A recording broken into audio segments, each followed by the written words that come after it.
গাজীপুর সহ দেশ জুড়ে শুরু হওয়া অপারেশন ডেভিল হ্যান্ডে গাজীপুর জেলায় ২৪ ঘন্টায় ৮২ জন আওয়ামী লীগ নেতাকর্মীদের আটক করা হয়েছে। রাতভর অভিযান পরিচালনা করে গাজীপুর জেলা এবং মহানগর পুলিশ, সেনাবাহিনী, র্যাব সহ আইন শৃঙ্খলা রক্ষা বাহিনী তাদের আটক করেছে।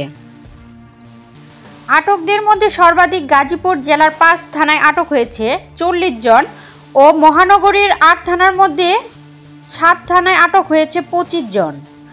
৯ ফেব্রুয়ারি রবিবার সকালে গাজীপুর জেলার police super doctor Chowdhury Mohammad Jaber Sadek জানিয়েছেন, জেলার শ্রীপুর, কালীগঞ্জ, কাপাসিয়া, কালিয়াকৈর এবং জয়দেবপুর থানার পুলিশ অভিযান চালিয়ে ৪০ জনকে আটক করেছে। তাদের সবাই আওয়ামী লীগ এবং তার অঙ্গ সংগঠনের নেতাকর্মী ছিল।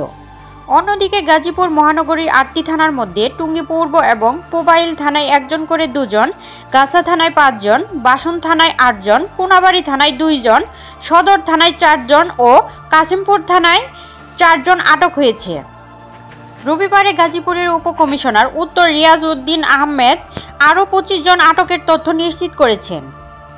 প্রিয় দর্শক, এতক্ষণ সাথে থাকার জন্য ধন্যবাদ। এরকম আরও নিত্য নতুন সংবাদ পেতে আমাদের ওয়াইটিভি নিউজ চ্যানেলটি সাবস্ক্রাইব করুন এবং আপনাদের ভালো লাগলে লাইক, কমেন্ট, শেয়ার করে পাশেই থাকুন।